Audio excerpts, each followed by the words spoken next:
Discs. As the clock winds Flying down, into Mystery, the superb new studio album from Christy Moore. when there should be out seafaring. And No Nukes. Bruce Springsteen's legendary 1979 live concert now available for the first time. The new albums from Christy Moore and Bruce Springsteen. Sounds like Christmas at Golden Discs and goldendiscs.ie. Looking for new ways to reward your staff and customers this Christmas? Then surprise them with a Lidl corporate gift card. Use on everyday essentials, middle aisle specials and treats from our Christmas Deluxe range. Plus, if you spend over €3,000, you'll get a big discount on your cards. Contact our corporate gift team at lidl.ie/corporate gift cards. You ain't shit! I wish I was 50 years younger and I'd kick your ass. Well, fans can be the harshest critics, you know. And they often are. A wife is often the harshest critic of her husband. I thought I was invincible. That's what you're trained to believe as a sports person. There was 4 million people in Ireland who knew much more about managing football teams than I did. When it comes to music, I can spoof at the best. Your sporting career is the best time you'll have, and you know you have to hang on to it for as long as you like, because everything else is pretty crappy. And this is not lies. Stephen Rochford has never spoken to Jimmy McGuinness in his life. And this is Off the Ball Saturday on News Talk. John Duggan with you through until 5. You can text us 53106. We're streaming the conversation as well, so you can listen on News Talk and also watch us on the Off the Ball digital and social channels for Periscope and Twitter at Off the Ball, YouTube, Facebook, and on the OTB Sports app. Search OTB Sports in your app store to download it now if you haven't already. This week's Saturday panel is brought to you with thanks to the all-new Renault Arcana, the sporty, spacious hybrid SUV. So this Renault sponsor panel dedicated to sports stars who've excelled at more than one sport. Think about all the legends of this country. Kevin Moore and Kieran Donaghy, Katie Taylor, Breach Corkery, Rena Buckley, Teddy McCarthy, Terry McHugh, Niall Quinn, Shane Curran, Shane Long, who've all excelled at more than one sport. So we're delighted to talk about that in the next hour, the benefits of it, what maybe young people should be doing, and just the insights of playing different sports and excelling at them with Mick Galwey, the former Kerry footballer, All-Ireland winner, and Irish Rugby International, the ex-All-Ireland winner of the Dubs in football, and UCD soccer and Shamrock Rovers player and basketball player Jason Sherlock, and the Longford Gaelic footballer and former Essendon Aussie Rules player Mickey Quinn. Mick, Jason and Mickey, how are we all getting on? Good, John. Good. Good to see you. Great, thanks. Good to see you and hear you. Mick, I believe you met Roy Keane last night. I did. I know. Well, Roy Keane met me, if you want to put it that way, you know. But yeah, we were down in Tralee, and it was a great evening. Obviously, social distancing and all the COVID regulations we were taking, but it was meant to happen 2 years ago. It was in aid of Kerry Hospice, and Roy had committed to doing just a chat, and that's what it was. Matt Cooper interviewed him, and it was a great evening. It was a fantastic evening. It was great to catch up with lads in Kerry that I haven't seen in a while, but I got back on the train this morning and I'm back in Kilkenny now, so that's to be done. But it was great, and you know I've always admired Roy Keane, but you know, just to meet him in the flesh and to chat to him and listen to him, you know, up close and personal was fantastic. And for a great cause as well, and a bit of slagging, I'm sure, with a picture with a Kerry jersey there, Mick. Absolutely, yeah. Sure, look, and we made sure that we gave him a Kerry jersey, and he promised that he wouldn't be dumping it in the Lakes of Clara or like that. So he's bringing it back to Cork. Did you meet him earlier in your career, Mick, at all? Did you ever cross paths with him? I remember I met him. I met him one time. I think Munster were heading somewhere, and we met him in Dublin Airport or something like that. But it was, you know, it was just how's it going? But I really had a good chat with him yesterday. You know, even before the function started, I had a nice chat with him. And you know, what you see is what you get. You know, even when he wasn't on stage, he's the same character that you see in the punditry or whatever. But good character, I must say, and I really enjoyed his company. You were on the golf course this morning, Jason? Yes, John. I'd love to say I'm sunburnt, but I was just trying to get the heat back into me. I teed off. I'm a member in Castleknock Golf Club, and I teed off at 8:30. And after 4 holes, I wished I stayed in bed. Brave man. Yeah, well, it was nice to get out, but yeah, glad to get back into the warmth. It was chilly out there. Good man. And Mickey, are you training? Are you playing any football at the moment? We've a league game, a league semi-final tomorrow. And I'm kind of still waiting for a manager for the county setup. So that's still in in transit at the moment, so we're hoping that gets sorted sooner rather than later. We're talking about playing different sports, lads, and Mick Galwey, growing up, was your dream to be a Kerry footballer? Now, you got to an All-Ireland final in '86 and you were part of the squad. Was that your dream? Did rugby ever come into your head when you were a young lad? No, like growing up in Curra, and you know, I remember Mickey O'Sullivan brought the Sam Maguire to our school in '75, and he was actually, at the time, he's married to our next door neighbour of mine, Marion King, and he brought us to the school to Curra, probably the week after Kerry won the All-Ireland in '75, and from that moment on, my dream was to play for Kerry. It didn't kick off great. I remember as a minor, Tipperary beat us in the Munster final. I remember the following year I went straight to 21s, and Clare beat us in the first round of the championship. So my football career didn't get a great start. But thankfully, the following year, Mick Dwyer brought me into the panel. I remember there was you might remember there was some kind of an issue back in the day with Adidas or something, or you know, and there was kind of a strike in Kerry, and they basically had to get a team together to go up to Tourmakeedy in Mayo to open a pitch. That was the good old days when there was pitch openings, and I was brought along. I remember I was marking Liam McHale. I did okay, and I was brought into the panel, and you know, as the man says, the rest was history. But I had just started playing rugby then, so but I didn't start playing. I didn't catch a rugby ball until I was 17. But there was always a great tradition of rugby in Curra, because Moskeen was only up the road from me, and Mick and Tom Doyle were also reared in Curra. So, you know, there was always a great tradition of rugby in Curra. Were your Gaelic football skills helpful when you began catching that rugby ball in the line-out? Absolutely, yeah, absolutely. I remember like when I started playing rugby first, and of course it put me straight into the second row because I was tall. But yeah, I definitely, you know, and I suppose what I was doing is what you have to do in Gaelic football. I used to attack the ball, and you know, I played when I started playing rugby first. I didn't know the rules, so I played like I did as a midfielder. I kept chasing the ball, and I suppose that's what the modern game is about now. But I remember like I could end up in the centre, I'd be kicking balls and everything, and like, and people would say you can't do that, but I said, why not? You know what I mean? And I really enjoyed it. And I suppose, yeah, when I took up the rugby at first, I just felt it was a great game. I really enjoyed it, and I was kind of put on to Munster under-18 teams, and then I was only playing a year and a half, and then I joined Shannon, and I got straight into their senior team. You know what I mean? So I was thrown into the deep end, but it certainly enjoyed every minute of it. Jason, what was your dream when you were a young lad? Was it to be an NBA player or a soccer player or a Dublin Gaelic football player? All of the above. John, I suppose that's the way I was, and I think that's the starting point for not only us but any young boy or girl out there aspiring to be the best they can be. It's having dreams and having heroes. And I suppose the key impacts on my life were the TV. Depending what was on from a sporting context, they were my heroes, and it went from it could have been basketball, it could have been tennis, it could have been rugby. The only rugby I would have exposure to was the Five Nations back in those days, and you'd be out with a rugby ball after it. And then in terms of going to stuff physically, my uncles were big Dublin supporters, Dublin GA supporters, so we went to watch the Dubs all around the country, and obviously in Croke Park. But I had also gone to Dalymount Park to watch the Bows playing, and I would have gone to Lansdowne Road when the Joe Soap could get tickets for soccer matches as well. So that's where I started, and I had a lot of dreams and hopes when I started out, because of looking at sports and events, and so that was a big impact on me. I suppose the second big impact was the kind of role models I had.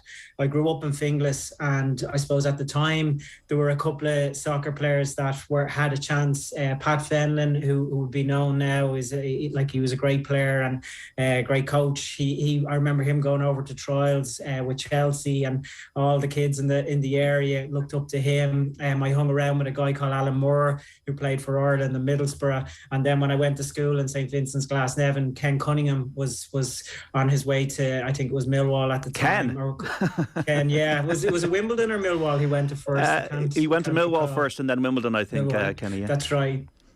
Yeah, and then Desi Farrell as well would have been in the school, and he was a bit of a superstar because he played so many sports. So they would have been the big influences of me on me when I was that age. And like all kids, if you have dreams, you just want to do what you can to achieve your dreams and your goals.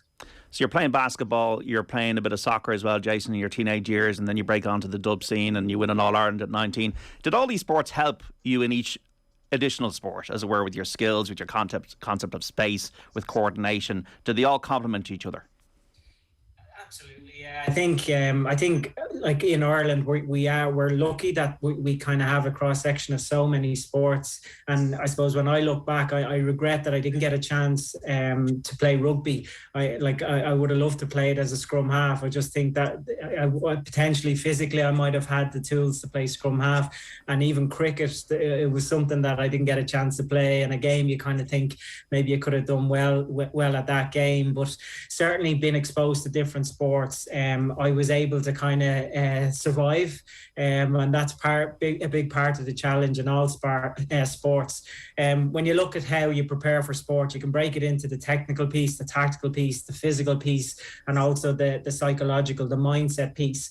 And when I look back, I certainly wasn't the biggest, the strongest, or the fastest, but I had a mindset that I wanted to be the best I could be, and I picked up the technical skills I needed to kind of survive and excel in sports. And I think that stood to me. And even when I did get to play with Dublin as a 19-year-old, I was very limited in my skill set, but I suppose it was the mindset that I had to kind of survive and understand how I could add value to the team that kind of got me through in those early years.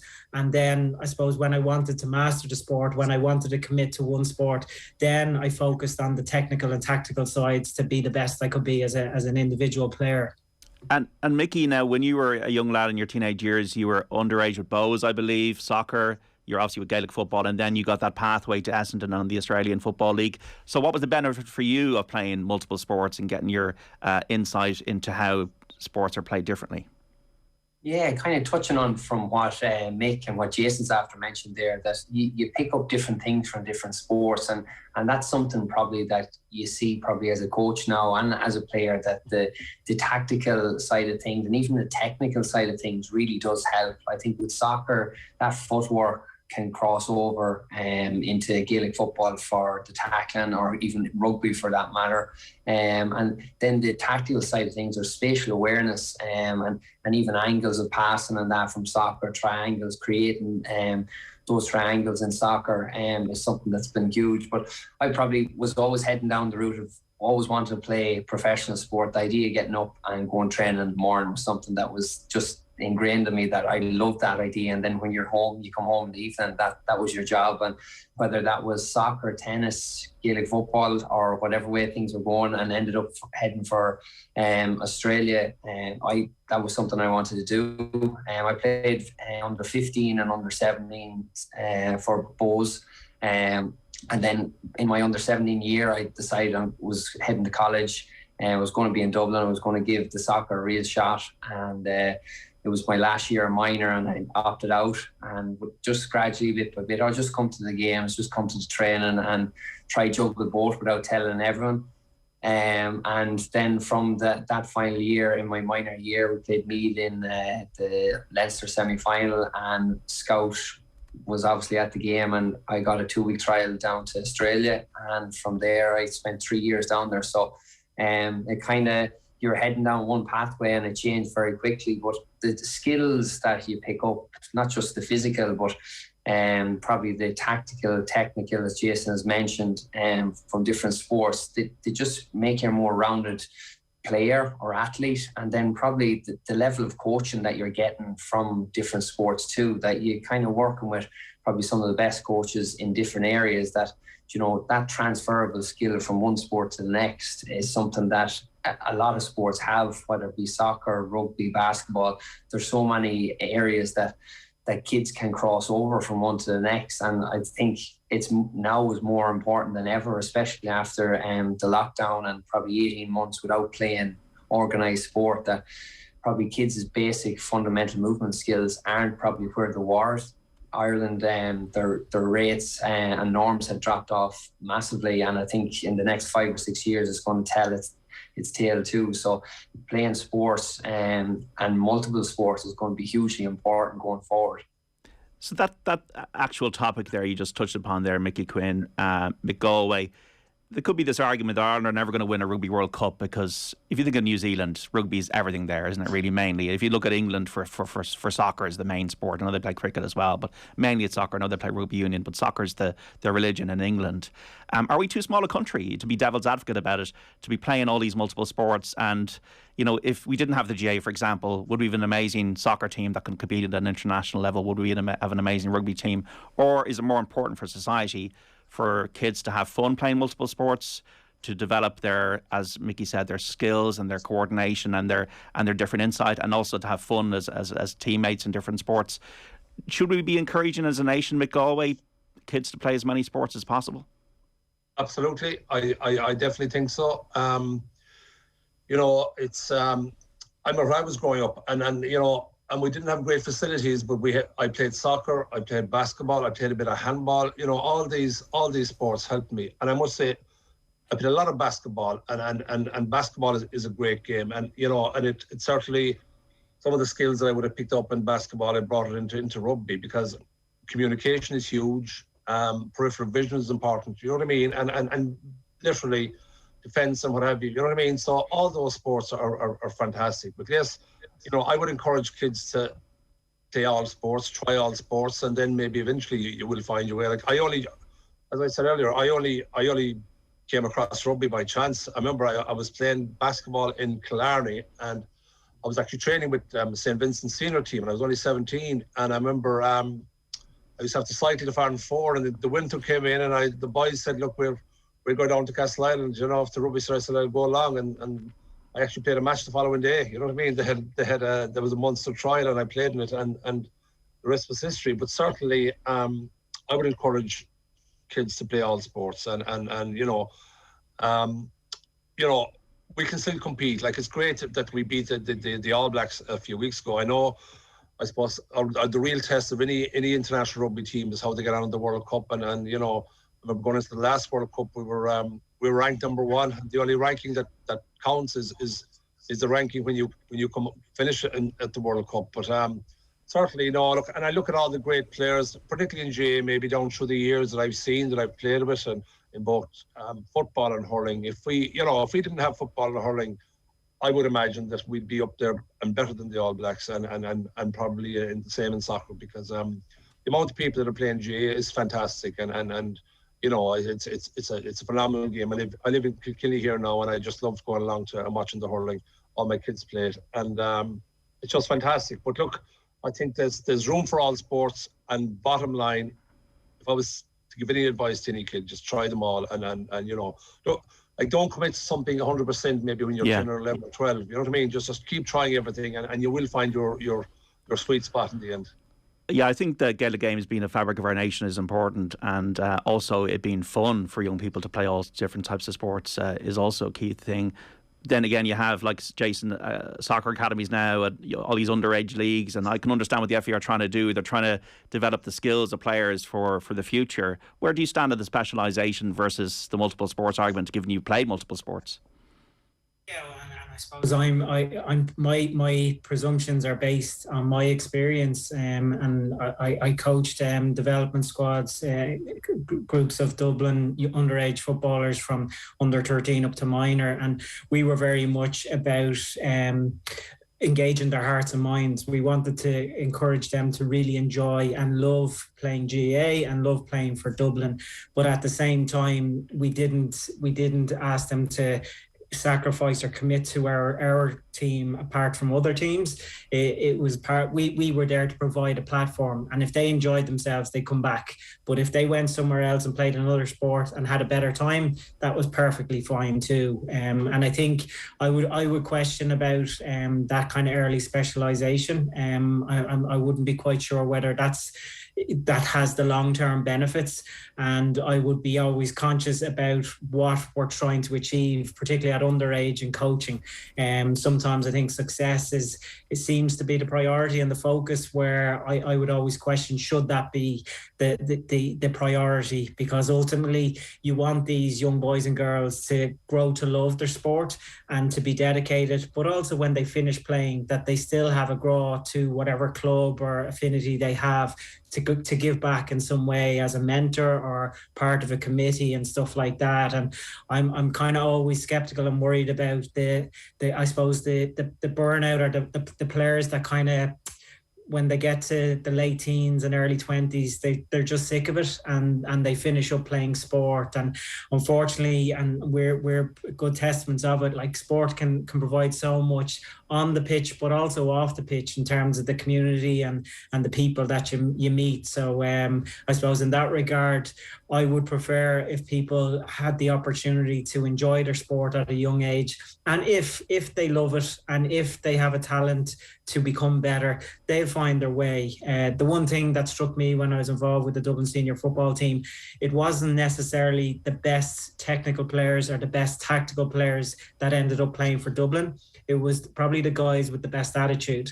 And again, there's no rush to force these young boys and girls to be the best footballers at an early age. They'll find their way. If they have the right attitude, they will find their way. So in that regard, I would be very similar to Mick there. And I know Mickey is the same, that to encourage the skills of your game and try to encourage a love of the sport, and let the young boys or girls then to figure it out for themselves. Listeners out there, 53106, if you want to get in touch with a question for Jason Sherlock, Mick Galwey or Mickey Quinn on the Saturday panel about playing different sports and what your experiences are, or those of your children.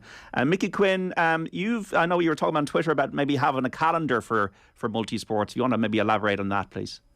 Yeah, like you kind of sit down and you're looking at different competitions. I see it in the school at the moment, and St. Mel's College there, that, fixtures are just coming thick and fast, and then you're trying to cater for all that kids can play different sports, rather than saying you have to pick one and go with it. But you'd love to see it across the board that sporting organisations can actually work together, rather than trying to compete against each other and saying, oh, we're going to lose him to soccer, and we have to keep him playing Gaelic football, or vice versa.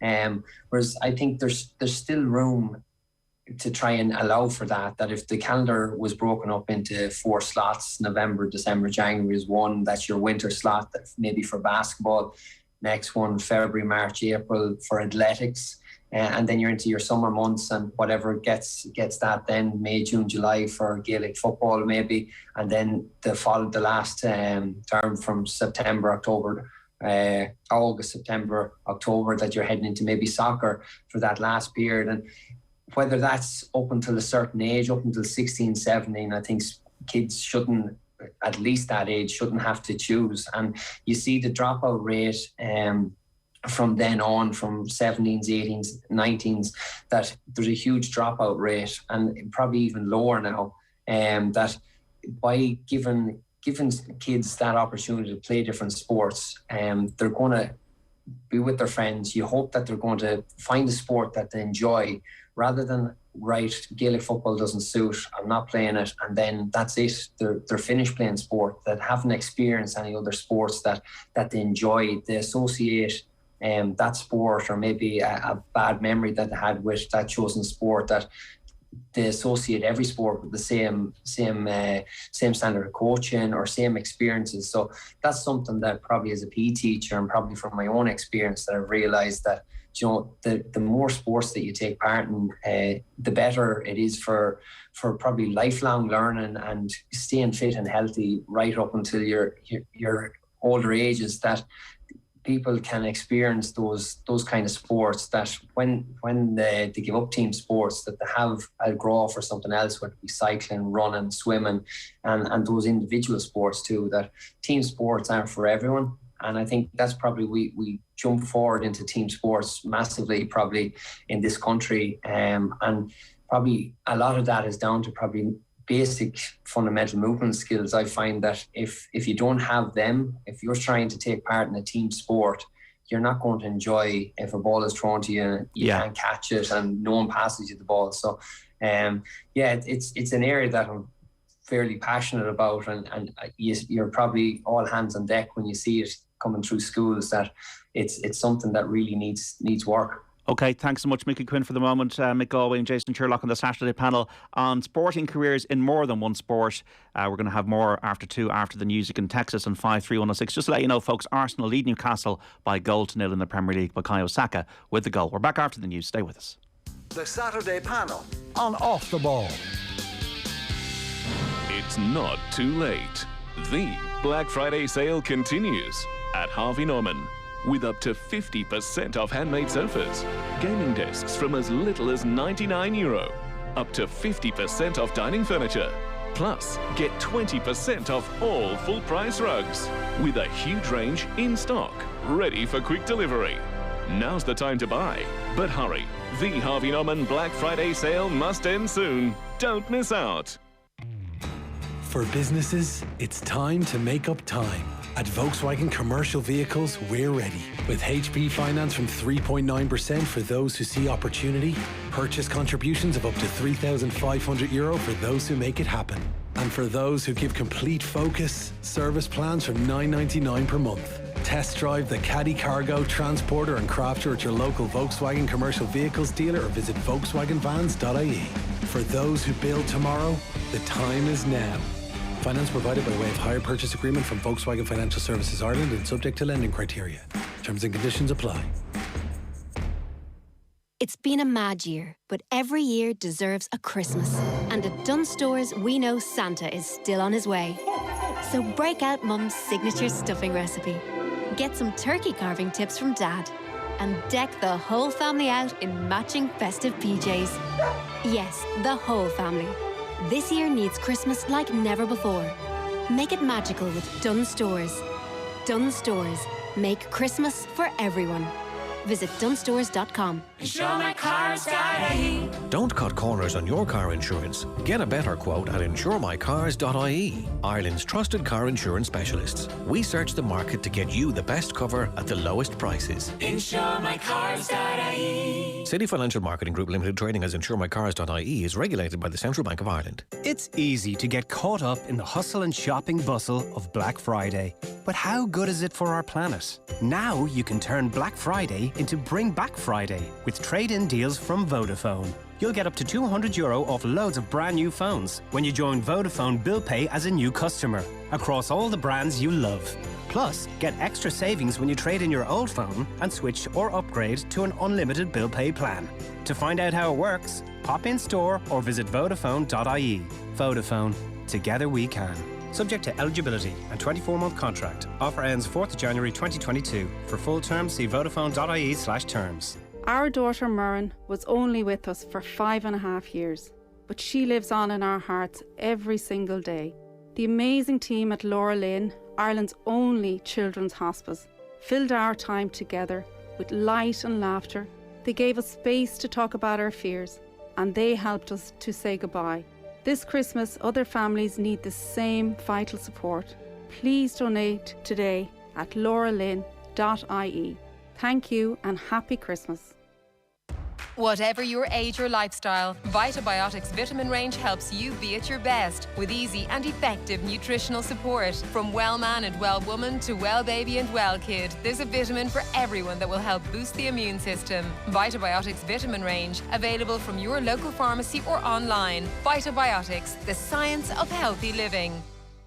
Okay, this morning I have to do the food prep, train the new person, call the supplier, send these invoices, then I'm on the till, have that delivery coming, gotta sort payroll and... As a small business owner in the food industry, you've a million things on your plate, including food safety training.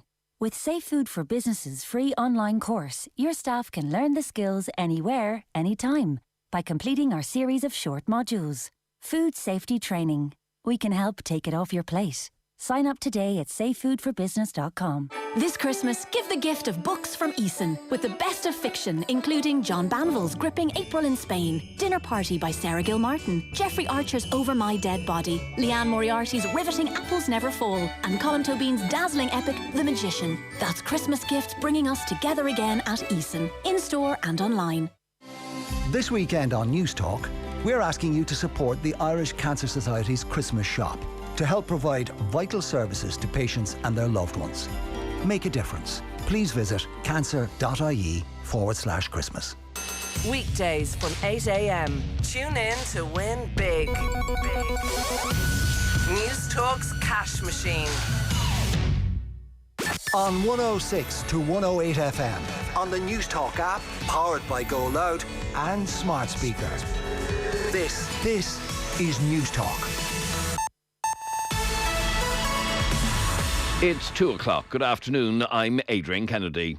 The Department of Health has reported an additional 4,791 cases of COVID-19 today. There are currently 536 patients in hospital, a drop of 35 on yesterday's figures, while 118 patients are receiving treatment in ICU. Meanwhile, the Minister for Transport, Eamon Ryan, says yesterday's news of a new COVID-19 variant of concern was a real blow. Minister Ryan was speaking after Europe and the United States imposed travel restrictions on southern African countries amid concern the new Omicron variant is even more infectious than the Delta variant. Eamon Ryan says he had thought we were getting to a better place with COVID. I'll be honest, I was frightened yesterday. It was a blow because, I was kind of thinking, well, now, by we get these boosters out in the ne'xt few weeks, we'll be in much better shape, which we will. And the prospect that you'd have something that could work around those vaccines, let's be honest, it was the most disheartening news since the start of this thing, I guess. The Department of Foreign Affairs says it stands ready to provide consular assistance to Irish citizens stranded in southern Africa. Joanna Sweeney, whose daughter Chloe is in South Africa for a wedding, says her return flights have been cancelled and they're running out of options. At this stage, I'm really asking the question, is there any consular or diplomatic help that for Irish people that are stuck? Even before she texted me, she had already emailed the embassy and they said, try and book another flight, but keep in contact with us. But bar that, I'm at a loss now as what my plan C is going to be. An Australian journalist who had an interview with Adele canned because he admitted he hadn't listened to her new album has apologised on air. Matt Doran from Channel 5 News admitted after speaking to the star that he hadn't opened the preview sent to him by Sony. He says he made a terrible mistake in assuming he wouldn't get an early copy, but one was provided in another email that didn't mention Adele herself. Matt says he missed it and that it was a hand-on-heart mistake. The day after we landed in London, an email came through from Sony. It didn't mention Adele, but it did contain a link to her album. The genuine, dead set, hand-on-heart truth is that I missed it. By an absurdly long margin, the most important email I've ever missed in my life. It's 2:02. News Talk weather.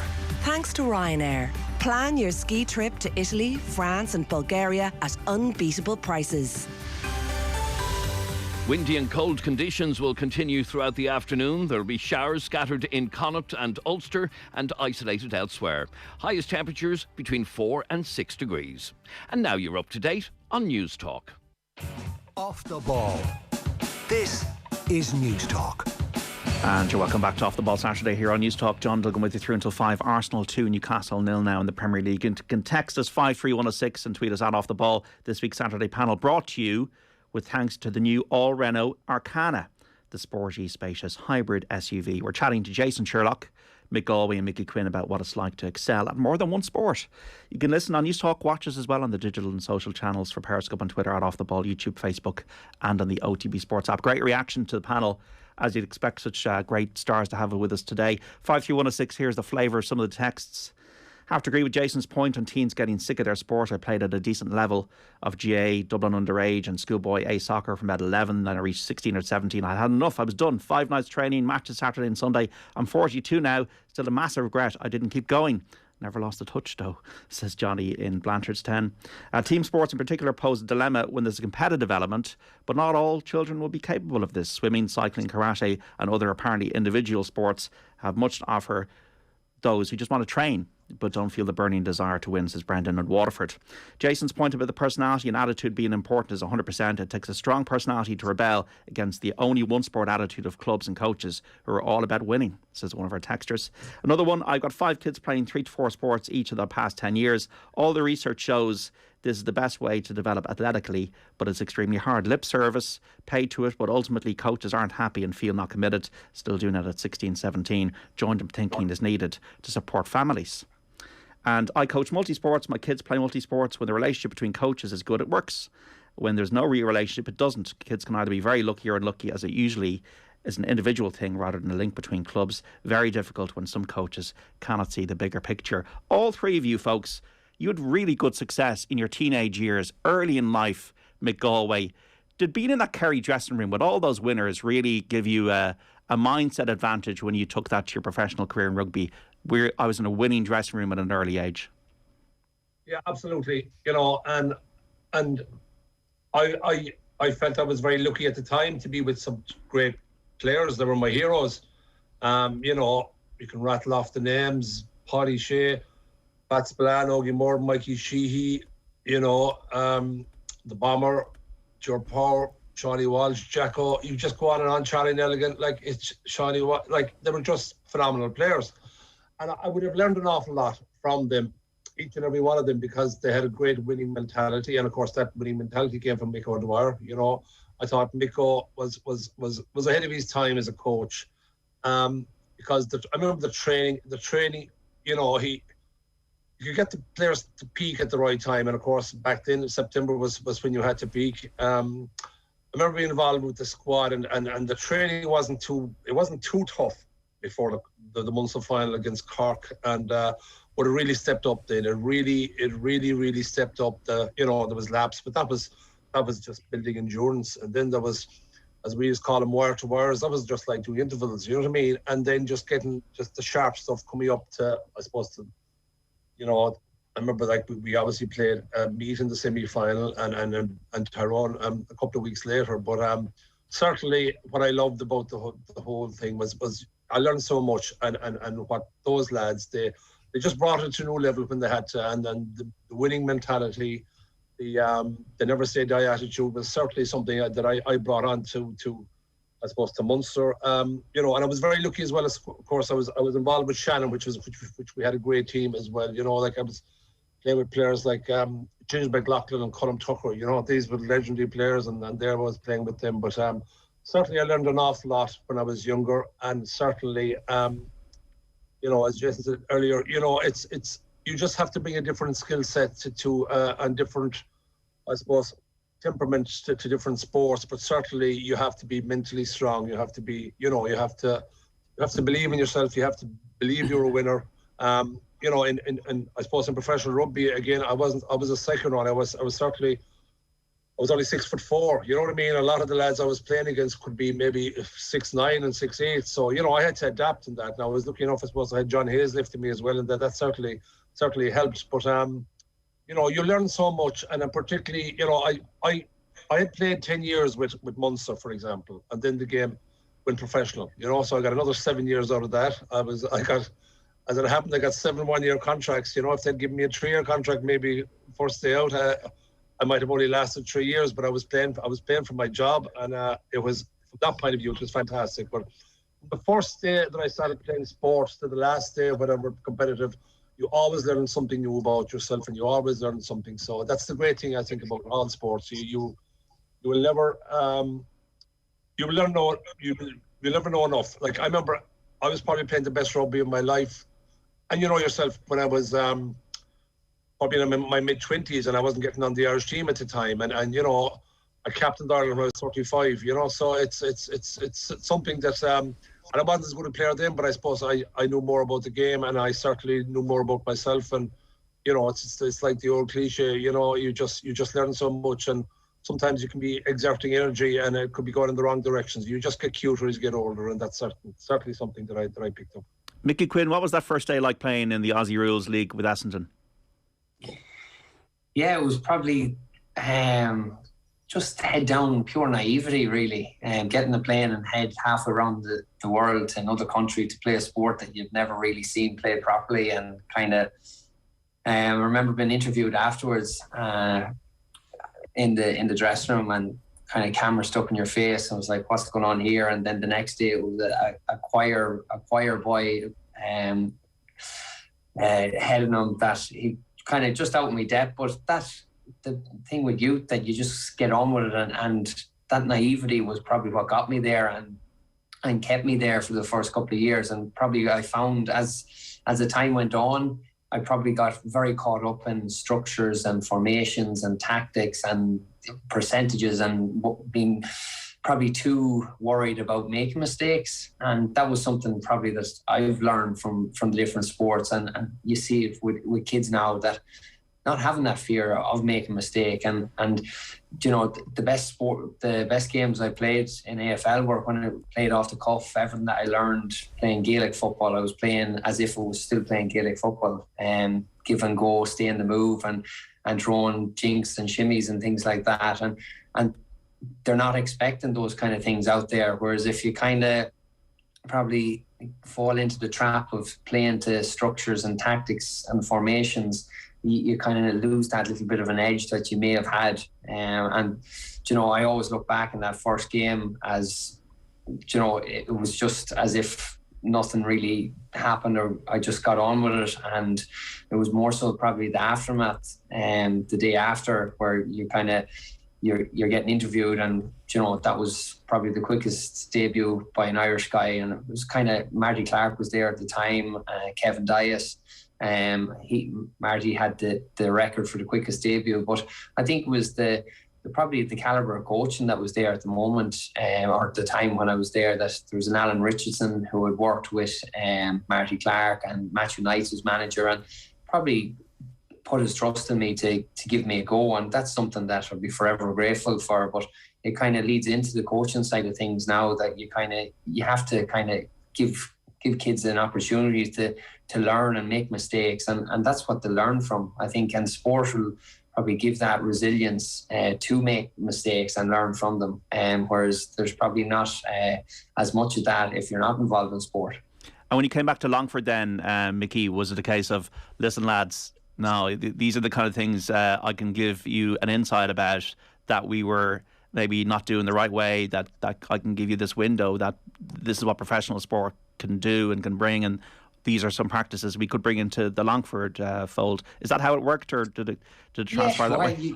You kind of try. Like, I remember sitting on the plane on the way back with my wife, girlfriend at the time, and jotting down and all the different things that you'd love to do or change, and this could change and this could that change. But you're probably beaten down as you get back into the system, and that's kind of, that train of thought slightly changed. But I remember first year back, or first 3 or 4 months back, we played Longford Town in a charity match, Longford GA versus Longford Town, and I remember Vinnie Perth introducing himself and shaking my hand. Was it soccer or Gaelic football, Mickey? Soccer. Could you call it what we were playing? Soccer. It probably was. It was probably booted as long as you can and have a big striker and compete, throw yourself in there. But it was soccer in Flanker Park at the time, and Vinny came up to me after the game, and, you know, and you're definitely heading for Gaelic. I heard, you know, I've seen you play. Would you be interested in playing soccer? And kind of always look back and that, I was like, Jesus, I wonder, could I have given that another go? And I think anyone that plays multiple sports, and probably Jason and Mick could tell you that when you're probably there, you'd wonder, would you be able to give it a rattle for 6 months or whatever, or even see what Kieran Donaghy and these guys are doing, jumping from basketball to Gaelic football, that would you still be able to do it when you get older in comparison when you're doing it at a younger age? Jason, you're 19 years of age, you've been playing basketball, you've been playing soccer, and then you're lighting up the summer for Dublin. Did you have to pinch yourself at the time? I probably did. I was just in that bubble, and again, I was very lucky in the sense of the Dublin team at that stage had been knocking on the door, and they hadn't quite knocked the door down, and they were probably open to something different, and I just fit the mold, and it was just one of those years. I suppose when I look back at it, I was very lucky. I was playing soccer with UCD, but for Dr. Tony O'Neill, who's passed since, he was happy for me to play both soccer for UCD and GAS. So there were times where I'd play a match for UCD on one night, and then I'd be playing a league match for Dublin the next day. Actually, my debut was against Kerry down in Killarney. In the league that year, and again that obviously gave me the opportunity to kind of put my hand up to play. I think from playing in Croke Park as a 19-year-old, it could sound daunting for a lot of people. I was so innocent that was one part, that the innocence of youth, it didn't really faze me. But also from my basketball, I played in very hostile environments around Ireland. Played up in St. Malachy's basketball, in Malachy School, played in Castlebar against England, played in down in the Neptune, and again in the Procreal Hall against Northmont. So really hostile areas and in hostile situations where you needed to have a good temperament to survive. So that stood to me then when I was playing for the Dubs. And I think that year I was just living on instinct. In terms of my contribution, it was very little, but I suppose they were significant as well. And I was just fortunate that I had a team that were willing to kind of put up with the level of input I was making into the team.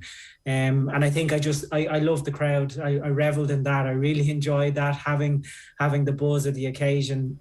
We'd represented Ireland in Turkey, and we played in stadiums with 5,000 people, packed stadiums. And as a kind of 16, 17-year-old, that was intimidating, but it certainly prepared me for bigger occasions and atmospheres as I got older. So certainly, I did have the pinch myself, and it didn't faze me. And it was just one of those seasons where everything went well.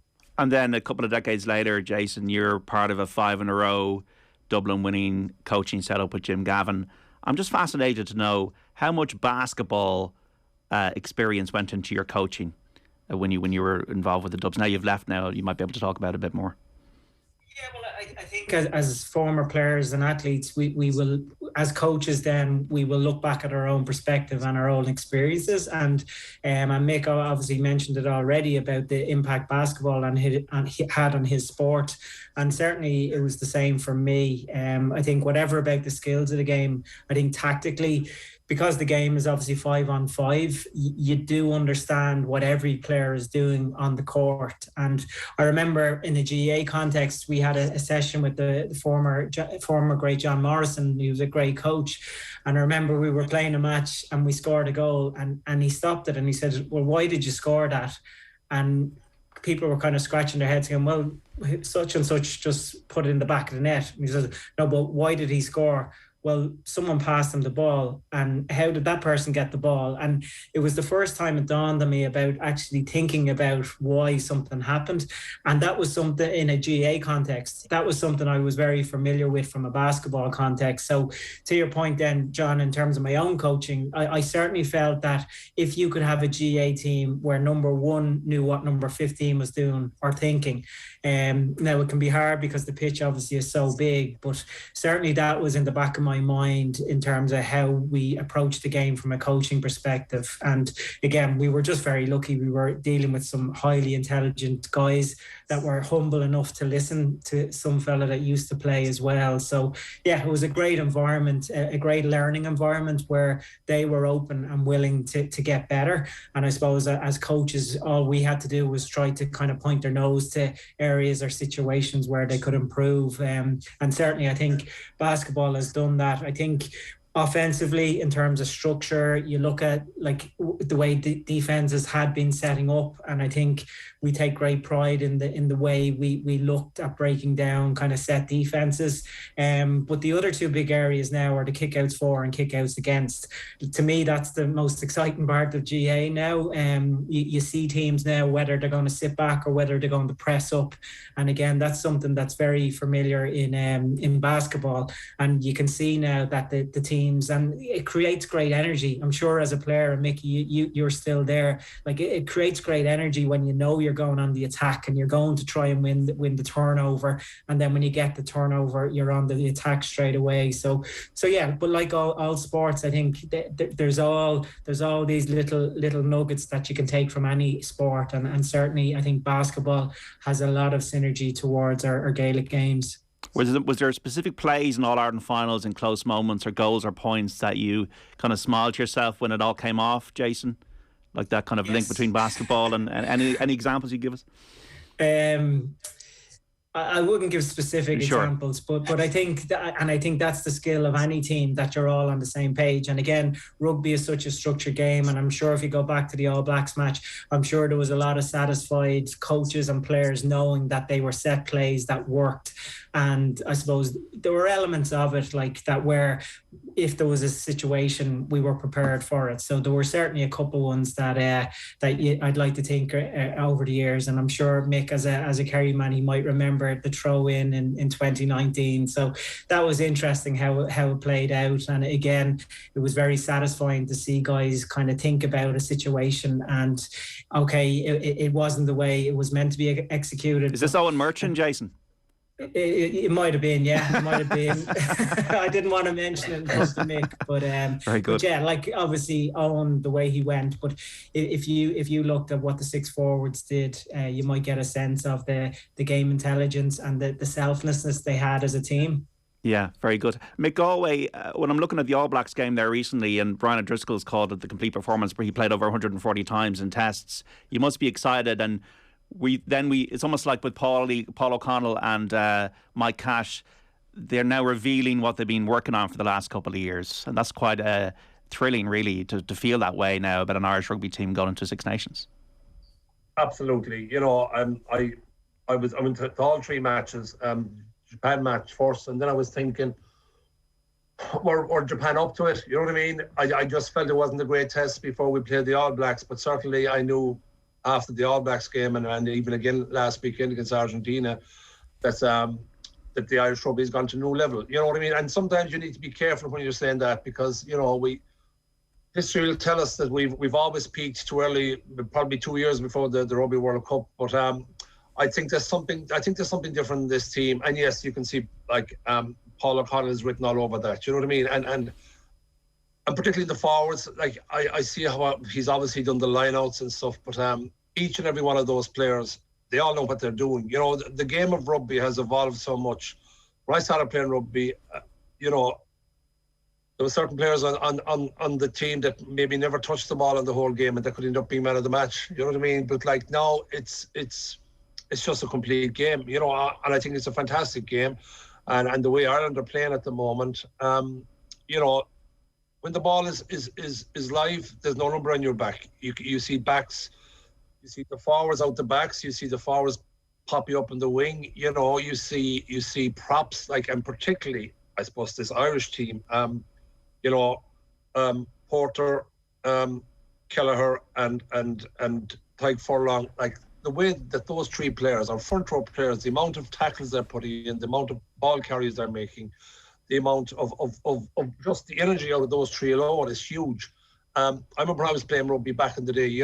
I think our target was, as front five players, that's front row and second row, was to put in 5 tackles. Now the front rows are probably putting in up to 20 tackles. You know what I mean? And then that gives, I suppose, other players the opportunity to make space. But certainly, and Jason mentioned about basketball there, 5 players and they all know what they're doing.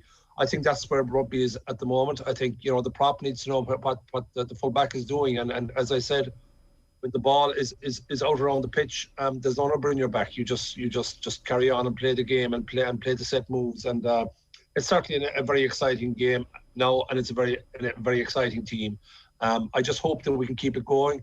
Certainly the upcoming Six Nations is going to be tough, particularly with France and England away. And I think we'll know a lot more about when we go down to New Zealand, play them in 3 tests, and I think we're playing the Maoris as well. Yeah, we'll know an awful lot more about this Irish team maybe come next July.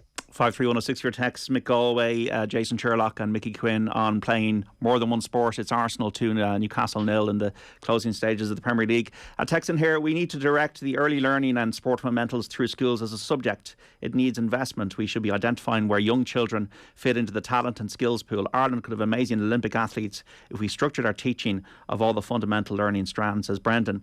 I play Gaelic to a high level as well as athletics, soccer, rugby and basketball. The only reason bar attitude I found out when I played under 17 against Australians was the cross training I did and the disposable skills that made me ahead of other technically better players who went on to represent their countries for years. I played Gaelic the most, never stopped running, and enjoyed rugby the best. Enjoyed every minute of them all, says Dee McGee in Cavan. We are a recreational sport nation, says one of our texters. Our sports culture is multi-sport. Only the FAI don't get this. The national leagues are nonsensical. They're forcing children to select one sport far too soon. We also need better calibration between codes. Thousands of children are having to pick one sport from the ages of 10 because local clubs and leagues are playing the same ages at the same days. Clubs should be offering free play sessions where children do not have to commit to a team but can also just show up and play the game freely. It would be helpful as well, Mickey Quinn, if the GA facilities were able to be used by other sports. We see, I think there's a story there recently I read about Ballygunner and Waterford didn't feel they could open up facilities to Bohemians Waterford soccer team. I don't know if you saw that story, but sharing of facilities, I think, especially with all these talk about stadiums for the World Cup of 2030, could be a departure that is welcome and needed, I think. Definitely. Like, I probably see it for ourselves there. There's times where we're heading to Dublin for training, even at county level. And that's from the GA side of things with lots of facilities there. And we're probably at a stage where the GA are ahead of other sports facility wise and maybe behind in coaching side of things and playing catch up there. And that's something, the coaching side of things and having the facilities has been huge. And I think with the way things are in this country, having all round weather pitches available for different sports and that kind of probably links back in what we had talked about there with that understanding, and rather than competing against each other, that clubs are able to work together, soccer and Gaelic football and whatever, rugby as well, that they can feed off each other. So hopefully that in time that might be something that can happen, because I think probably from a whole, looking at the GA fixture from a senior level is something that has been talked about massively, but right down to an underage level, such a long season there for 9 months, playing Gaelic football, or even jumping on 10, 11 months for some kids. It's too long, and I suppose that's what leads to the burnout and that repetition of the same movement and actions in that sport. You know, your repetition injuries with hips, groins, and things like that is what's causing the burnout and causing these probably serious injuries by maybe early specialising in a sport and then the same kind of training and movement from a really young age causes that. One of our humorous textures has been in touch. Yeah, you're right. They should open the Aviva to Gaelic football and hurling.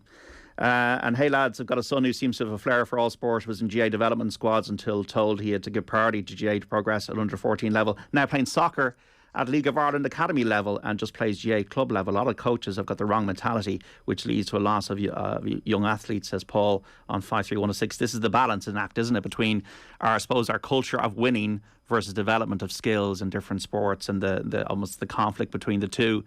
Just before we wrap up, Jason Sherlock, did the Dubs need a bit of a transition after all these All-Irelands, 6 All-Irelands in a row? Are you hoping to see maybe Paul Mannion, Jack McCaffrey back next year? It'll be an interesting 2022 for the Dubs.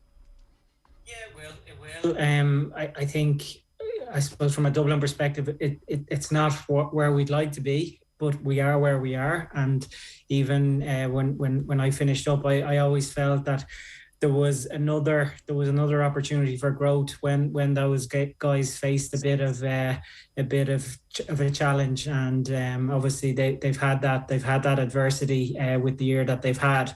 So it's now over to them to kind of to kind of fix that. And I think from a Dublin perspective, we always would love to have the best players available and playing, but at the same time, we respect that, one, these guys have given a great service to Dublin. They don't owe Dublin anything, and there's a lot more going on in their lives than just football.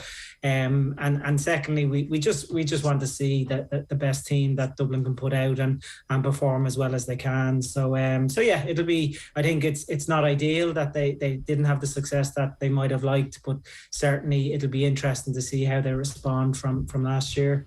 Mickey, as just earlier on the ditch, I had my head in my hands when that vote was defeated about the football championship structure. I think next year will be difficult for Gaelic football. Are you as motivated as you have been, or did you find it deflating, that vote? Yeah, it is. Look, you're probably going into that time of the year where it's kind of brushed to one side, and kind of probably from our situation where we're still waiting on things to happen, and management-wise, we haven't got off the ground yet. So you're kind of sitting waiting and waiting for probably fixtures to come out and see what's going to happen next. The probably worry is how the Tailteann Cup, that second-tier competition, how it's ran off and what kind of publicity it gets in order for development for Longford football and counties of a similar standard. We've got a lot of really strong underage players coming up, and you'd hope that when they look to that level that they can see, okay, there is something there for us that we can train and play for, rather than maybe being deterred by it and maybe heading in a different direction and playing a different sport. But that's something that hopefully can be narrowed down in the next couple of months, and hopefully can get before Congress again for another vote. There is pressure for change, I think. There is pressure to have a meaningful situation where Longford can be battling for a trophy and have a good run of matches in the summer. Definitely. Look, we know we're not going to win in All-Ireland, and there's no point in you have to be realistic about things. But I think everyone should have an opportunity to compete and play and win. I suppose my mantra probably as a coach and teacher is for things to be fun and competitive, and that goes from nursery right through to senior. That's what anyone wants is for it to be competitive, and you have an opportunity to win something, and that you can have fun doing it. So hopefully time will be on our side, and that can happen in hopefully the next 2-3 years. And Mick Galwey to finish. Did Roy Keane give any insights last night we haven't heard? No, to be honest, in fairness, what you see is what you get. He was fantastic. He spoke about great coaches and great players, and obviously the United thing was mentioned about, but he's obviously still very close to Ole Gunnar Solskjaer, so there was nothing negative. But in fairness to him, he's what you see is what you get, and I was delighted with that, because sometimes you could meet people and they're not the same person that you might think they were, but with Roy Keane is 100%. Absolutely. I think what we see is what we get from yourself, Mick Galwey, and Jason Sherlock and Mickey Quinn. Lads, stay in from the cold, and thanks for giving us such insight into what it's like to play different sports for this Sports Mad Nation. Thanks so much for joining the Saturday panel, lads. Cheers, Thanks John. very much.